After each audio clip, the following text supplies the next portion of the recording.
Bueno, muy buenas tardes. Muchas gracias por estar. Es raro la situación de bar. De pronto hay gente que ni sabe que esto va a pasar y se ve interpelada y se relaciona con gente que habla de cine, de películas que probablemente no vieron, de gente que desconoce y en algún momento pueden sentirse irritados. Si es así, lo único que les puedo decir es que soy consciente de eso y que vamos a tratar de al menos alivianar la molestia. Les aseguro que si ven las películas del caballero que está aquí a mi izquierda, que es João Rosas, director de Portugal, sus películas tienen esa capacidad. Si uno viene irritado, si se siente mal, si está enojado con el mundo, son películas que profesan sin ser enfáticas, pero sí constantes, una forma de amor al mundo a través del cine. Y tiene además la cualidad que rara vez se ve en el cine contemporáneo, que es la de prodigarle a su público momentos de placer. Es muy difícil encontrar en el cine contemporáneo cineastas que se dediquen a instancias menores, pero perceptibles y ostensibles, de placer. Del placer de existir, del placer de estar, del placer de conversar y del placer de vivir una situación meramente junto con otros, a menudo con amigos. Así que esto es un poco la introducción indirecta y directa de tus películas. Sí, gracias. Bueno, un aplauso a João Rosas. Gracias. En principio hay que decir, hay que contextualizar. Acá hay un foco que no es completo, porque tiene más de 3 películas. Son 3 de las películas recientes, hasta donde yo entiendo. No es alguien que haya hecho largometrajes. En España hay un cineasta que comparte algo contigo, un poco más dramático y existencial que tus películas.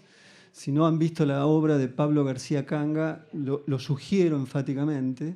Y dialogan mucho contigo porque son 2 cineastas que no han hecho largos y sin embargo tienen una obra en cortos que dan ganas de ver más cortos o un largo, ¿no? Entonces, y los 2 de alguna manera son grandes observadores de algo muy difícil de filmar, que es la experiencia de los sentimientos en la vida cotidiana, en la vida junto con otros.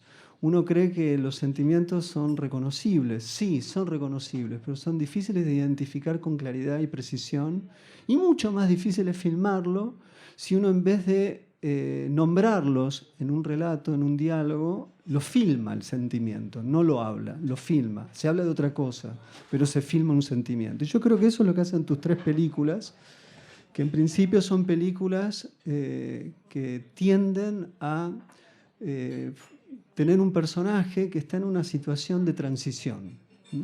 En distintas edades, podríamos incluso pensar que las 3 películas trabajan sobre un personaje en común interpretado siempre por el mismo actor, que lo vemos cuando debe tener 11, 12 años y lo terminamos viendo cuando tiene 20, 21 años o algo por el estilo, quizás menos, quizás más.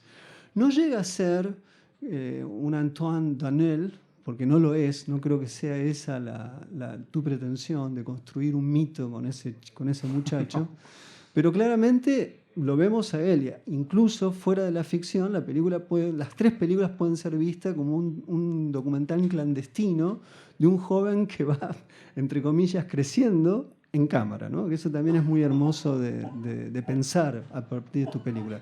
Pero te quería preguntar algo. Esta es una introducción a tu obra, vamos a hablar de cada una de las películas, pero vos no perteneces a un país, entre otros, en materia cinematográfica. Vos sos portugués.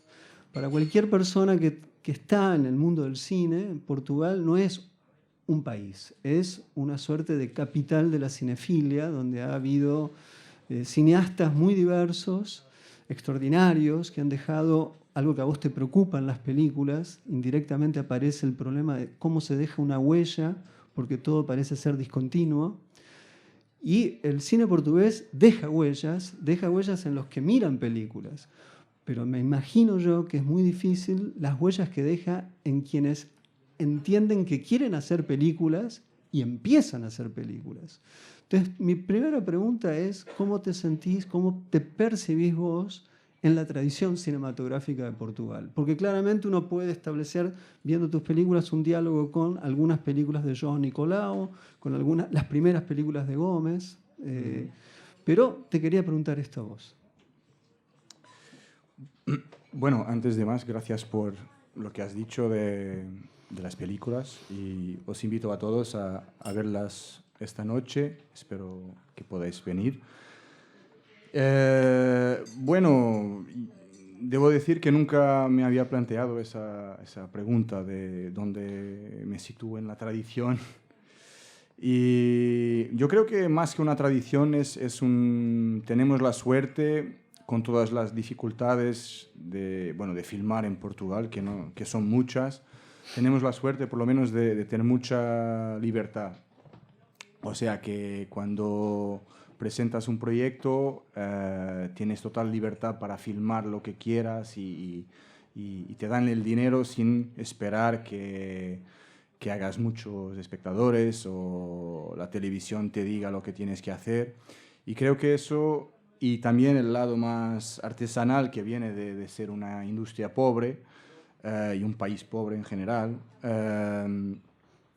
te da, bueno, esta especie de estilo nacional y de... Bueno, creo que se reconoce como igual en las películas de Irán o algunos países más periféricos, pero que en términos de cine es verdad que tienen una marca muy, muy fuerte. Bueno, sí, Nicolau, Gómez, esta gente los conozco porque también trabajé incluso en algunas de sus pelis y trabajaba en la misma casa de producción. Pero mi gran influencia, sin duda, es João César Monteiro, que murió en el 2003, pero que tenía una gran calidad como escritor y también como cineasta, pero que con él aprendí mucho a escribir, a oír el portugués y a escribir, a oír la música de la lengua y a escribir antes de filmar y después también, claro, de filmar. Y él tiene, además de tener también una trilogía, que él mismo es el actor, esa trilogía está en torno al deseo y a la mujer como sujeto del deseo. Y por eso fue una influencia muy grande también para el personaje incluso de Nicolau, que es el protagonista de la trilogía, incluso como para dirigir el actor, o sea, la postura del cuerpo y todo. Y es así la gran influencia. Después, claro, hay películas, no sé si has visto Movimiento de las Cosas, que es una película... Del 75. Sí, no, creo 85. 85, sí. Que, es una película mágica. Que ahora acaba de ser restaurada, de hecho. Exacto. Pero como la gente no conoce las películas, igual no me voy a poner a hablar de casos concretos. El caso de yo me enteré que lo echaron a Monteiro de este festival. ¿Ah, sí? Sí, que estaba completamente loco. Después se quería quedar, pero Ya. Y lo echaron, lo querían mucho, pero llegó un momento que fue insostenible. Sí, yo creo que él, sobre todo ahora en esta época de Me Too, sí, lo hubieran sí, él tendría muchas historias que contar. Pero era un cineasta único, sí, un estilo... Y fue una gran influencia para mí, sobre todo como guionista, y para el humor, y para... y él viene en una tradición, y eso diría que es la gran tradición así en Portugal, que no es, obvio, un caso solo portugués, pero es que es la tradición realista, ¿no? De filmar el cotidiano. Y de hecho, buscar, y eso siempre he buscado, ¿no? Filmar de una manera simple las cosas complejas que todos pasamos de una manera u otra en el cotidiano, ¿no? Las pequeñas cosas que nos hacen, como dijiste tú, bueno, cambiar de dirección, o hablaste de transición, sí, las cosas que nos hacen cambiar mientras vivimos. Ujú. Y bueno, y eso Sí, intento quizás hacer. me llamó la atención que nombres a Monteiro, no porque no pueda ver, entiendo muy bien, porque es verdad que en gran medida, no todas tus películas, pero sí la última en particular, eh, y también la María Dumas. María de Mar, Esa sobre todo es sobre muy... todo es la Sí, más sí, sí. cercana, ¿no?, al Sí. universo, pero en ambos casos, digamos, la aparición o el descubrimiento del deseo no está teñido, como sí sucede en Monteiro, de la perversión. Cuando digo la palabra perversión no me parece una Sí, palabra sí, negativa, me sí, sí, parece sí. que simplemente es una palabra que indica una relación con el deseo, además de que es un hombre mayor, digamos, Ya, que claro, esa es la claro, gran claro. distinción, ¿no? Vos Claro, claro. trabajás en un universo de preadolescencia, adolescencia y primera juventud. Ya. Eso tampoco me da la impresión de que si, si fueran niños, adolescentes y primeros adultos perversos, Sí. estaría todo mal. Ya. No. No, esa sería la distinción. Ya. Pero es muy interesante que puedas pensar, y sí No, me interesa esto que decís, la relación con el oído del portugués, que quizás es difícil de ver para nosotros que no hablamos portugués, o uno puede entender, pero no puede escuchar la musicalidad de la lengua, que vos estás diciendo que allí hay una influencia. ujú. Sí, bueno, la verdad es que la gente incluso en Portugal no está No lo muy ve. habituada a oír portugués en el cine, porque a la gente no le gusta las películas portuguesas y incluso dicen que no se entiende nada lo que la gente dice, que el sonido no está bien, no sé qué. Porque, bueno, tenemos una lengua muy cerrada, ¿no? Pero la verdad es que, bueno, es que por lo menos yo, como escribo, después consigo oír lo que dicen y a mí es una forma de ritmo, y, y muchas veces consigo, obvio que cuando estoy filmando estoy mirando a los actores, pero a veces incluso consigo cerrar los ojos y ver de la musicalidad si lo están haciendo bien. Y, y bueno, así que el sonido para mí de la lengua es muy importante y que ya lo tengo presente cuando estoy escribiendo, también porque, bueno, ya escribía antes y tipo ficción, cuentos, y así empecé, de hecho. Y, y disfruto de escribir el guión. Aparte, después todo lo demás que viene con el hacer una peli. Disfruto mucho de los diálogos, de rimas internas, del humor, bueno, de escribir. Y entonces cada palabra es muy importante. Y bueno, intento trabajar en esta más o menos, dialéctica o este diálogo entre las frases con las cuales soy intransigente, Intransigente.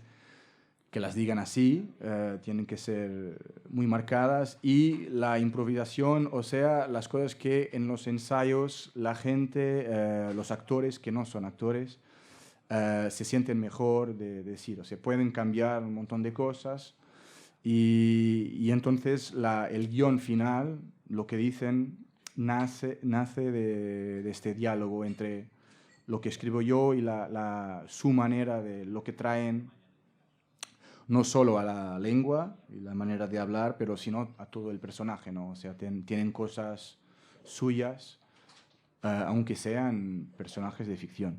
Pero saco siempre algo de ellos, por ejemplo, los truques de magia en María do Mar nacieron ahí, ¿no? Era algo que el niño utilizaba para integrarse en el grupo de los mayores y creo que es la película.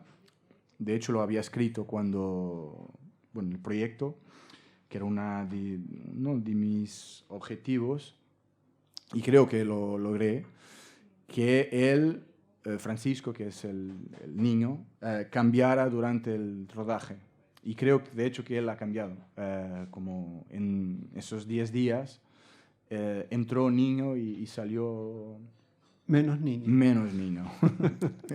Bueno, hay un momento que él descubre literalmente la importancia del deseo, digamos. Descubre el objeto del deseo, Sí, sí. literalmente. Sí, la película, la idea nació de ese momento, ¿no? Construí en torno a esa ventana donde él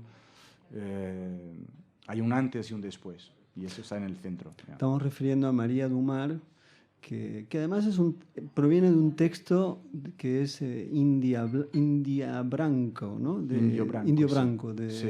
de Leclésio, Uh-huh. que ahí no sé muy bien qué trabajo de transposición habrás hecho. No he leído Leclésio, pero no es el libro. Creo que es el mejor. Yo Ajá. después leí intenté leer de otros 2, 3 y me aburrí bastante. Pero este está muy bien, sí, es ahora no me acuerdo dónde él vivió con los indios, no me acuerdo Sí, exactamente. África es un tema en su universo. Y es sobre una tribu, donde vivía él. Y bueno, tenía que ver con lo que estaba leyendo yo cuando me estaba preparando la película, y después un poco de broma me hice este juego de más o menos imaginar, porque la peli se pasa en un fin de semana, imaginar un poco qué libros cada personaje estaba leyendo en ese fin de semana. Y lo atribuí a María Dumar, y nace por un lado, lo que dice ella, ¿no? El texto de la mujer... Y una vez más de la música, de su voz, que cuando lee el texto, que para mí, yo, por ejemplo, esto me acuerdo de que fue así un momento mágico en el rodaje que estamos filmando en esa casa, en ese jardín. Yo ahí tenía los ojos cerrados, que solo la estaba oyendo y nada, y era bellísimo, como su voz con esas palabras. El texto es muy hermoso, las mujeres, los hombres, son todos muy hermosos en general. La vida. Pero bueno, hay algo que me llama la atención si uno ve las tres películas, que está muy bien lo que decís, en el sentido de que la preocupación por la musicalidad de una lengua sea una importancia capital de la puesta en escena. Pero para que la lengua se escuche de determinada manera, el sonido debe cobijar la lengua. Y hay algo muy particular en tu película. Uno tiene la impresión de que hay un intento de hacer sonar el espacio de la ciudad, de los jardines o del mar, de una determinada forma que acompañe la musicalidad de la lengua. Y es muy particular el sonido de la película, de las tres. O sea, no es un sonido así nomás, como también es particular el empleo de la música, que son tanto música diegética como música extradiegética.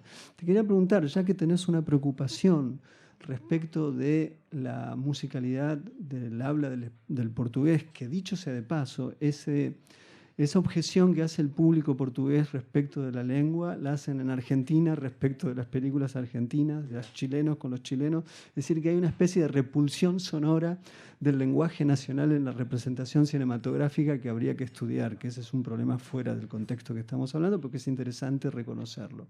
Pero te quería preguntar, ya que el sonido es algo que cada vez se piensa menos en el cine y que hoy pareciera ser un problema de ingenieros de sonido y no un problema estético previo a resolver con los ingenieros de sonido, ¿qué concepción sonora tenés para acompañar la musicalidad de la lengua?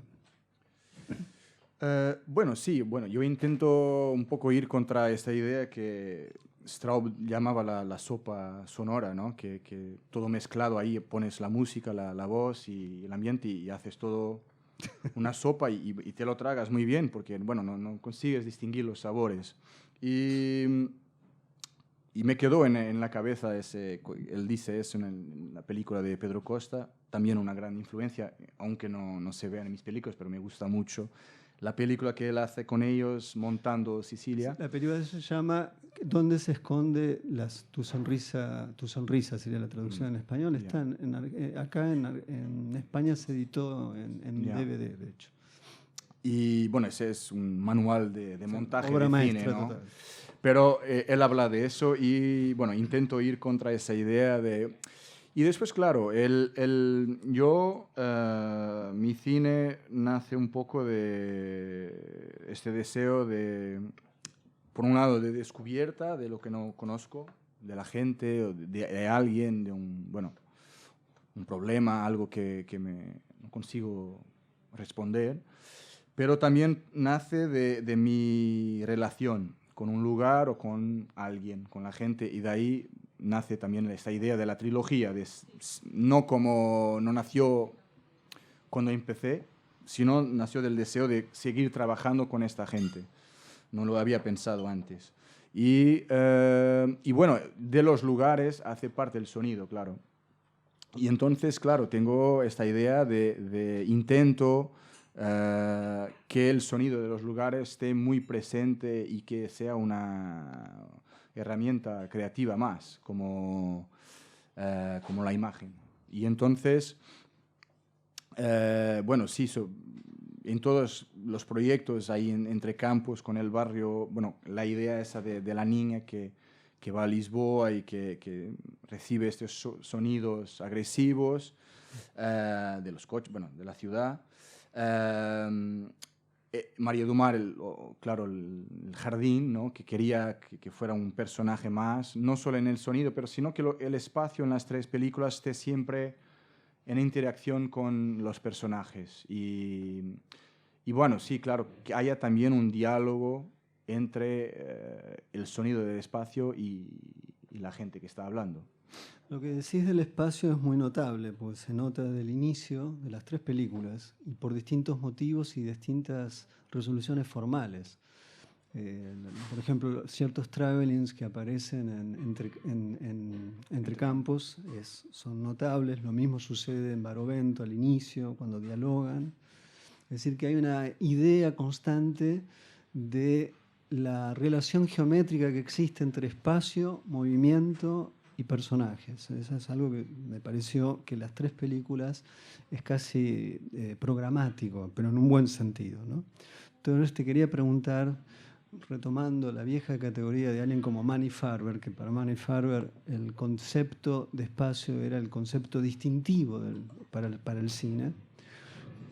¿Cómo concebís el espacio? Porque el espacio no es solamente filmar. La ciudad está filmada, digamos, uno entiende, sobre todo en Entrecampos, porque es fundamental para la niña. La niña se está adaptando a una nueva ciudad, llega con su padre.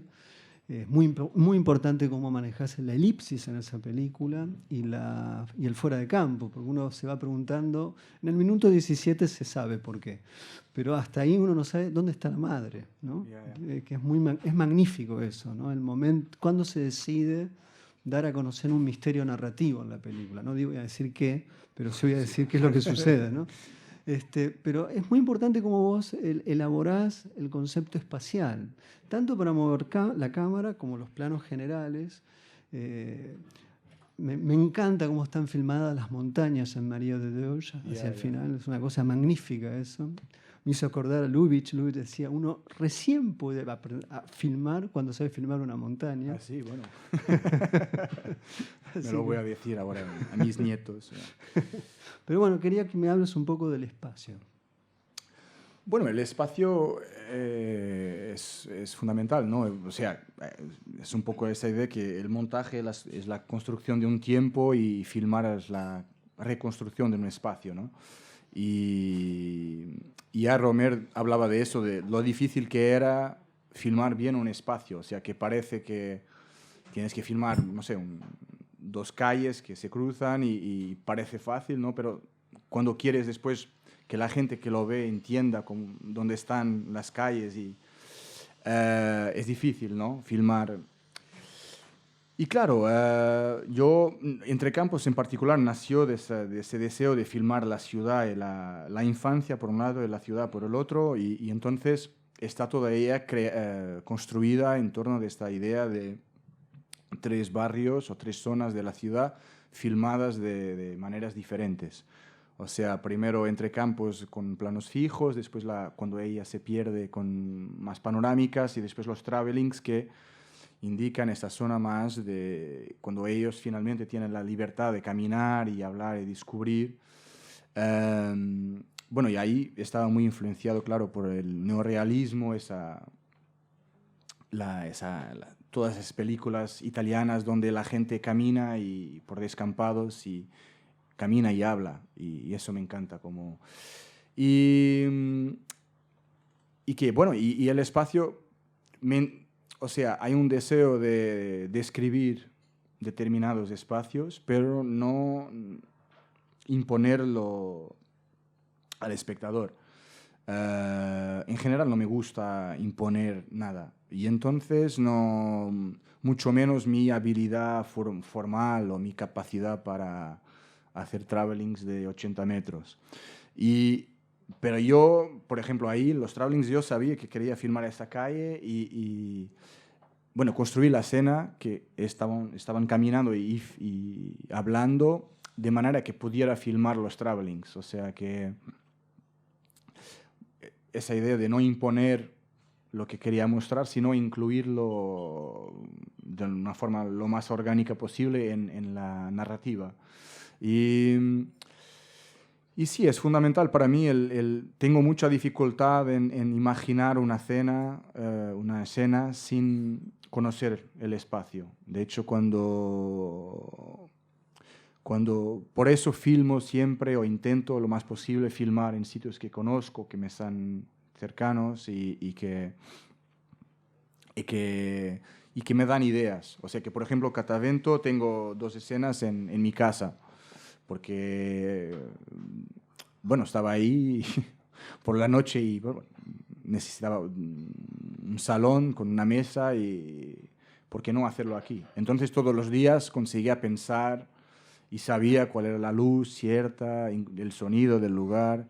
Y también el jardín en Catavento, es la lunga secuencia inicial donde se conocen, no estaba escrita para allí, pero yo en ese momento que filmé, un poco antes de filmar, me cambié de casa y fui a vivir cerca de ese jardín y empecé a cruzarlo todos los días en mi cotidiano. Entonces me dejé contagiar por el lugar y después es eso, es siempre mirar un lugar y ver cómo vas a poner personas en ese sitio y cómo vas a filmarlo para que la interacción entre ellos y el espacio sea lo más fluida posible. Y por eso intento siempre filmar en planos de conjunto, como se dice en portugués, planos de 2 personas en el encuadre, para que estén en el momento, bueno, como nosotros aquí, mirándose y... Hay un plano que es buenísimo, que es en María do Mar, que están en el interior de una casa y aparece un gremlin, no sé qué, Sí. muy divertido eso. Un hombre que está muy triste porque ha vivido un desamor y no se saca está vestido de, no sé, de gremlins, ¿no? Es un gremlin bueno, porque están los malos y los buenos. Sí, me quedaron en mi imaginación los gremlins malos, pero este era el bueno. Hay el bueno, sí. Y es un momento muy impresionante porque hay gente que entra al encuadre, sale del encuadre, hacia el fondo, la profundidad de campo es absolutamente bien empleada, alguien está al fondo, ¿sí? Ahí se nota que hay una... O sea, ese es un plano que denota la conciencia del cineasta, que no es un plano de casualidad, sino que hay una búsqueda. No, ahí la idea era muy, bueno, bastante, bueno, un poco tipo la idea de coreografía, ¿no? Una danza. Pero tampoco sos dogmático, porque inmediatamente después está la escena, que es muy hermosa la escena, y sin embargo ahí sí, ¿no? Hay un cambio de disposición, ¿no? Sí, ahí la filmamos en modo documental, o sea, estaban cenando y nosotros filmando mientras comían y hablaban. Y es una escena que es completamente una escena de montaje, o sea que... Claro. Y de utilizar las miradas para conseguir montar una escena ahí que no se pasó así. Pero, en María do Sol ahí sucede algo, digamos, es un chico que está con estos adultos, estamos refiriendo justo ahora a esa película, y va descubriendo que él es un sujeto de deseo, e incluso ve a una mujer en un momento que le hace corroborar qué significa desear, ¿no? Que es muy hermosa. Ahí después hay una escena muy misteriosa, cercana al mar, y hay una apelación a la fantasía, y, digamos, a un personaje imaginario, que es extraño dentro de toda tu filmografía, eso no aparece. Entonces te quería preguntar sobre eso en particular, que además es un momento magnífico, porque después uno habrá de decidir qué pasó en esa escena, ¿no? Hay una gran elipsis, un gran fuera de campo nuevamente, y cada uno habrá de entender después en el viaje final que van en un auto, qué sucedió esa mañana o tarde al lado del mar. Ya. Bueno, no tengo gran explicación para la figura rara, esa. ¿no? Sí, pero es una broma. Broma. Sí, bueno, me es pareció un momento que era... es un momento Monteiro ese. Sí, ahí sí, bastante. E incluso él había filmado en esa playa y me quedé muy, muy contento porque había filmado ahí, lo descubrí después. Y nada, fue una broma así, para mostrar también cuán perdido estaba el pobre chico que ya se veía fantasmas. Está muy bien, claro. Yeah. La fiebre del deseo lleva a la alucinación, ¿sí? Algo por el estilo. Vamos a ir cerrando, pero simplemente te quiero preguntar, entiendo que estás preparando un largometraje. Sí. ¿Ya está en qué situación eso? ¿Has escrito? ¿Has filmado? Sí, he escrito un proyecto que me han dado financiación y ahora voy a empezar a reescribir en enero, que todavía es con este universo, esta gente, pero bueno, tengo que todavía entender cuál va a ser la transición esta vez. O sea, sé ya que... Ahora la transición no es solamente en el film, es la tuya. Sí, claro. Pero bueno, voy a empezar en enero y ya veremos, pero sí, estoy contento.